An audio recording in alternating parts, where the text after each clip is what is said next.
शक्तिमान पिता धन्यवाद करते हैं आज के सुंदर बाइबल अध्ययन के लिए। खुदावन हरि को बड़ी बरकत दे, आशीष कर पिता, यीशु नाम से मांगती हूँ, आमीन। हम पढ़ेंगे दूसरा शमूएल 2 अध्याय। दाऊद का यहूदा का राजा बनना। इसके बाद दाऊद ने यहोवा से पूछा, क्या मैं यहूदा प्रदेश के किसी नगर में जाऊँ? यहोवा ने उससे कहा, हाँ जा। दाऊद ने फिर पूछा, किस नगर में जाऊँ? उसने कहा, हेब्रोन में। तब दाऊद यजेली, अहोनियम और कर्मेली नाबाल की स्त्री अबीगैल नामक अपनी 2 पत्नियों समेत वहाँ गया।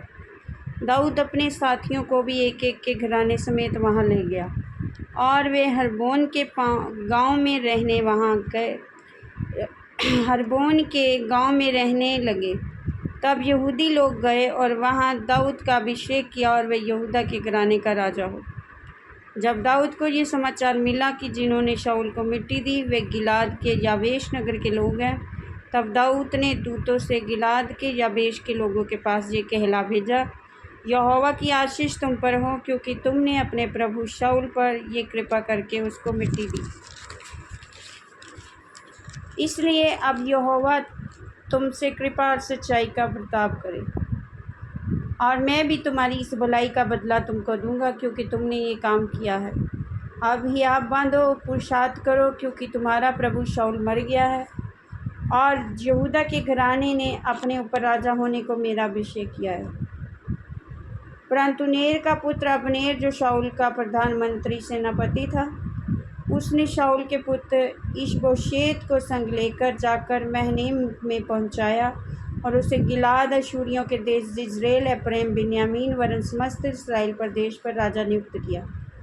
शाऊल का पुत्र इशबोशेत 40 वर्ष का था जब तक वह इस्राएल पर राज्य करने लगा और 2 वर्ष तक राज्य करता रहा। परंतु यहूदा का घराना दाऊद के पक्ष में रहा और दाऊद का हरबोन में यहूदा के घराने पर राज्य करने का समय 7.5 वर्ष था।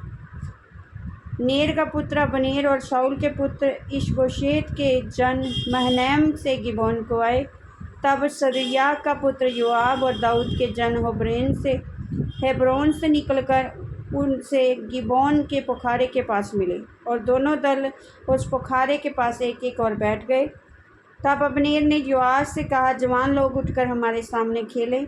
योआब ने कहा, वे उठे और बिन्यामीन अर्थात शाऊल के पुत्र इशबोशेत के पक्ष के लिए 12 जन गिनकर निकले और दाऊद के जनों में से भी 12 निकले और उन्होंने एक दूसरे का सिर पकड़कर अपनी अपनी तलवार एक दूसरे के पांजर में भोंक दी और वे एक ही संग मरे। इससे उस स्थान का नाम हेल्कथस सूरीम पड़ा और वे गिबोन में हैं। उस दिन बड़ा घोर युद्ध हुआ और अबनेर और इस्राएल के पुरुष दाऊद के जनों से हार गए। वहाँ योआब, अबीशै और असाहेल नामक सरूया तीनों पुत्र थे। असाहेल बिनैले चिकारे के समान वेग से दौड़ता था और असाहेल अबनेर का पीछा करने लगा और उसका पीछा करते हुए ना तो दाहिनी ओर मुड़ा ना बाईं ओर, और अबनेर के पीछे फिर के पूछा, क्या तू असाहेल है? उसने कहा, हाँ मैं वही हूँ। अबनेर ने उससे कहा, चाहे दाहिनी चाहे बाईं और मुड़कर किसी जवान को पकड़कर उसका बर कतर ले। परंतु असाहेल ने उसका पीछा न छोड़ा। अबनेर ने असाहेल से फिर कहा, मेरा पीछा छोड़ दे, मुझको क्यों तुझे मार के मिट्टी में मिला देना पड़े। ऐसा करके मैं तेरे भाई योआब को अपना मुख कैसे दिखाऊंगा? तो भी उसने हट जाने से मना किया। तब अबनेर ने अपने भाले की पिछाड़ी उसके पेट में ऐसी मारी कि भाला आर पार होकर पीछे निकला और वह वहीं गिर के मर गया। जितने लोग उस स्थान पर आए जहां असाहेल गिरकर मर गया, वहां वे सब खड़े रहे, परंतु योआब और अबीशै अबनेर का पीछा करते रहे। सूर्य डूबते डूबते वे अम्मा नामक उस पहाड़ी तक पहुँचे जो गिबोन के जंगल के मार्ग में गीह के सामने है, और बिन्यामीनी अबनेर के पीछे होकर एक दल हो गए और एक पहाड़ी की चोटी पर खड़े हुए। तब अबनेर योआब को पुकार के कहने लगा, क्या तलवार सदा मारती रहे? क्या तू नहीं जानता कि इसका फल दुखदाई होगा? तू कब तक अपने लोगों को आज्ञा ना देगा कि वे अपने भाइयों का पीछा छोड़कर लौटो? और योआब ने कहा, परमेश्वर के जीवन की शपथ की, यदि तू ना बोला होता तो निसंदेह लोग सवेरे ही चले जाते और अपने अपने भाई का पीछा ना करते।